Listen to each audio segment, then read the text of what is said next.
Hi, ಎಲ್ಲರಿಗೂ ನಮಸ್ಕಾರ. ನನ್ನ ಹಿತೈಷಿಗಳಿಗೆಲ್ಲರಿಗೂ ನಮಸ್ಕಾರ. ನಾನು ಇವತ್ತು ಒಂದು ಮನೆಯ ಸುತ್ತಮುತ್ತಲಿನ ಗಿಡದ ಪರಿಚಯ ಮಾಡಿಕೊಡ್ತೇನೆ. ನನ್ನ ಈ ವಿಡಿಯೋ ಇಷ್ಟ ಆದರೆ ನನಗೆ ಲೈಕ್ ಮಾಡಿ, ಸಬ್ಸ್ಕ್ರೈಬ್ ಮಾಡಿ. ನೋಡಿ, ಈ ಗಿಡ ಇದು ಸೊಗದ ಬೇರು ಅಂತಾರೆ, ಹಾಳು ಬಳ್ಳಿ ಅಂತಾರೆ. ಇದು ತುಂಬ ಒಳ್ಳೆಯದಂತೆ ಮದ್ದಿಗೆ, ಇದಕ್ಕೆ ಎಲರ್ಜಿಗೆಲ್ಲ ಕಷಾಯ ಮಾಡಿ ಕುಡಿಬೇಕು. ಮತ್ತು ಇದು ಮುಖದಲ್ಲಿ ಕಳೆ ಇದ್ದರೆ, ನಮಗೆ ಗಜ್ಜಿ ಬೀಳ್ತದಲ್ಲ, ಅದಕ್ಕೆ ಮುಖದಲ್ಲಿ ಕಳೆಯೆಲ್ಲ ಇದ್ದರೆ ಅದರ ಹಾಲನ್ನು ತಾಗಿಸಿದರೆ ಕಳೆ ಎಲ್ಲ ಹೊರಟು ಹೋಗ್ತದೆ. ಇದರಲ್ಲೊಂದು ಹಾಲು ಬರ್ತದೆ ನೋಡಿ. ಈ ಹಾಲನ್ನು ದಿನಾಲೂ ಅದನ್ನು ನಮ್ಮ ಮುಖದಲ್ಲಿ ಕಳೆ ಇದ್ದರೆ ಅಲ್ಲಿಗೆ ತಾಗಿಸಬೇಕು.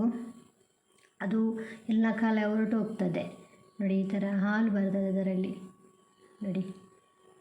ತುಂಬ ಇದೆ ನಮ್ಮ ಸುತ್ತಮುತ್ತಲಿ, ಎಷ್ಟೊಂದು ಇದೆ ಅಂದರೆ ತುಂಬಾ ಇದೆ. ಇದು ಬೆಳೆದಿದೆ, ನಮಗೆ ಗೊತ್ತಿರೋದಿಲ್ಲ ಎಷ್ಟೊಂದು ಗಿಡಗಳಿರ್ತವೆ ಸುತ್ತಮುತ್ತ ನೋಡಿ. ಇದು ನೆಲನೆಲ್ಲಿ, ಇದು ಕೂಡ ಭಾಳ ಒಳ್ಳೆಯದು. ಇದು ಕೆಂಪು ನೆಲನೆಲ್ಲಿ, ಅದು ಆವಾಗ ತೋರಿಸಿದ್ದು ಬಿಳಿ ನೆಲನೆಲ್ಲಿ, ಇದು ಕೆಂಪು ನೆಲನೆಲ್ಲಿ. ಇದು ಕೂಡ ನೋಡಿ, ಇದೊಂದು ಜಾತಿ ಬೇರೆ, ಸ್ವಲ್ಪ ಲೈಟ್ ಕೆಂಪು ನೋಡಿ. ಎಷ್ಟಿದೆ ನೋಡಿ, ತುಂಬ ಇದೆ. ನೆಲನೆಲ್ಲಿ ಕೂಡ ಬಹಳ ಒಳ್ಳೆಯದು, ಕಷಾಯ ಮಾಡಿ ಕುಡಿದರೆ ನೋಡಿ. ಇದು ಭೃಂಗರಾಜಿ. ಇಲ್ಲಿ ನೋಡಿ, ಇದು ಕಾಡು ಬಸಳೆ, ಇದು ಬಹಳ ಒಳ್ಳೆಯದು. ಇದು ಪಲ್ಯ ಮಾಡಿ ನಾವು ಊಟದ ಜೊತೆ ಸೇವಿಸಬೇಕು, ಭಾಳ ತಂಪು. ಅದು ಎಷ್ಟೊಂದು ಇದೆ ನೋಡಿ, ಭಾಳ ಒಳ್ಳೆಯದು.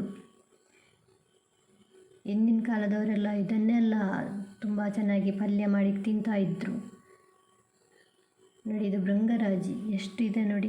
ಇದರ ಉಪಯೋಗ ನಮ್ಮ ಎಣ್ಣೆಗೆ ಜಜ್ಜಿ ಹಾಕಬೇಕು. ಎಣ್ಣೆಯನ್ನು ಕಾಯಿಸಿ ಅದನ್ನು ತಲೆಗೆ ಹಚ್ತಾ ಬಂದರೆ ತಲೆ ದಪ್ಪ ಕೂದಲು ಬೆಳೆಯುತ್ತದೆ, ಕೂದಲೆಲ್ಲ ದಪ್ಪ ಬೆಳೆಯುತ್ತದೆ ನೋಡಿ.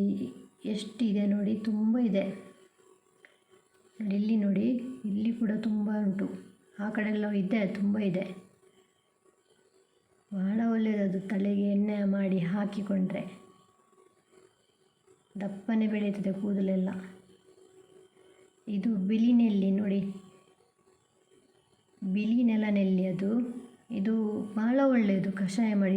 ಇದು ಮುಖ್ಯವಾದದ್ದು, ಬಿಳಿಯದ್ದು ಮದ್ದಿಗೆಲ್ಲ ಇದು ಮುಖ್ಯವಾದದ್ದು ಗಿಡ. ಬಿಳಿ ನೆಲ್ಲಿ ಅಂತ ಇದರ ಹೆಸರು. ನನ್ನ ಈ ವಿಡಿಯೋ ಇಷ್ಟ ಆದರೆ ನನಗೆ ಲೈಕ್ ಮಾಡಿ, ಸಬ್ಸ್ಕ್ರೈಬ್ ಮಾಡಿ. ವಿಡಿಯೋ ನೋಡಿದ್ದಕ್ಕೆ ಧನ್ಯವಾದಗಳು.